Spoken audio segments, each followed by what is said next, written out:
Hello and welcome to a new year and a new daily devotion. As this week we talk about, as we reflect, what do we learn about God, about ourselves in 2020?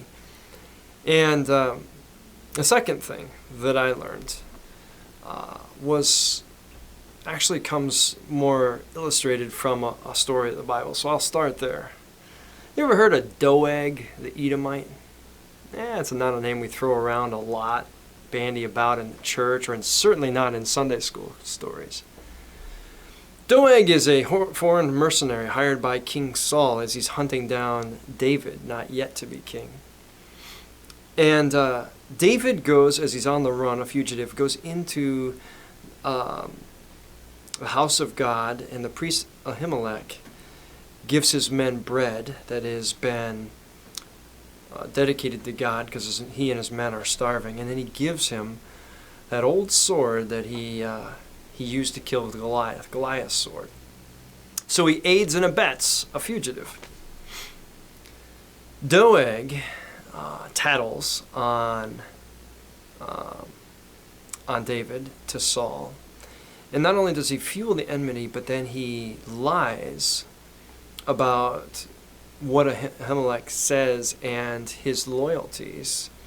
He says he's actually, actively seeking to make David king. And he goes into the house of God and he kills the priest inside inside the sanctuary. And he lies and he manipulates. And here's what David in Psalm 52 writes about good old Doeg. Why do you boast of evil, you mighty hero? You boast and brag all day long, you who are a disgrace in the eyes of God. You practice deceit, your tongue plots destruction. It's like a sharpened razor. You love evil rather than good, falsehood rather than speaking truth. You love every harmful word and deceitful tongue. What I learned this year is how powerful. I knew the language was powerful. It's part of who I am, right, in ministry. The language we use and speak and preach and teach is important in the formation of disciples.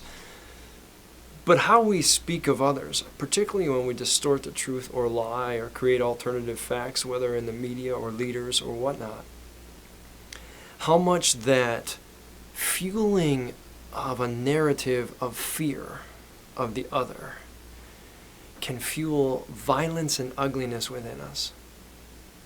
Let me just ask you this.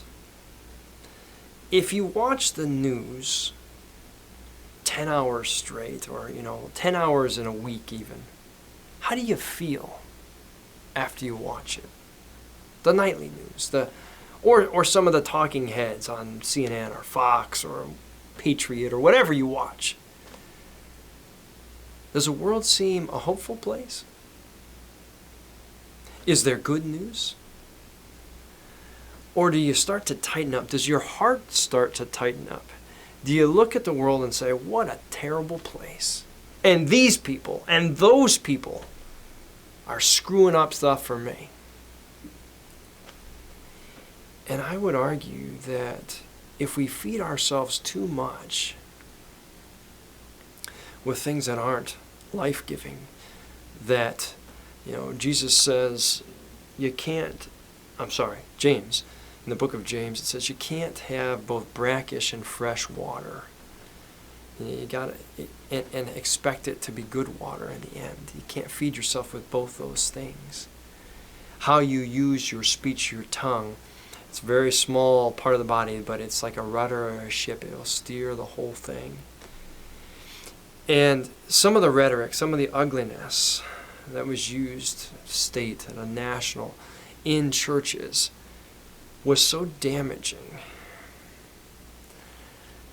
so cutting. I think, well, how can we ever find healing and repair or see our neighbors that have a different opinion, a different politic, a different religion, a different way of being, and see anything that's respectful if all we feed ourselves with is that kind of garbage? Words matter. How we speak, how we look, the eyes we have, and what we hear, and how our faith, most importantly, and who we believe Christ to be at the heart of that, and the power of his salvific work for all people, even if we don't like those folks or these folks,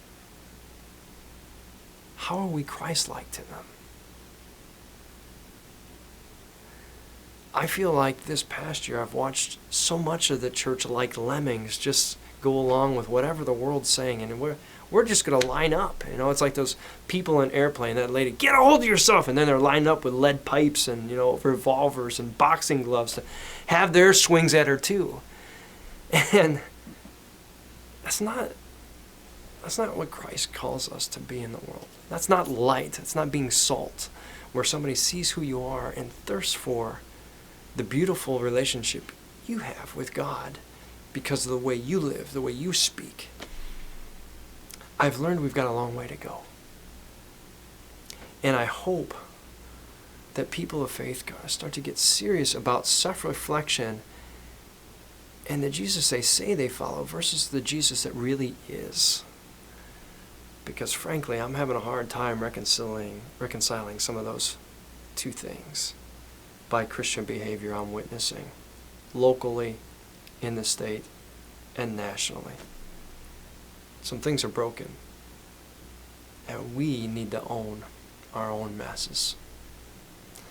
So, let's think before speaking and seeing the way Christ sees us in our neighbor. Another thing I learned, a painful lesson in 2020.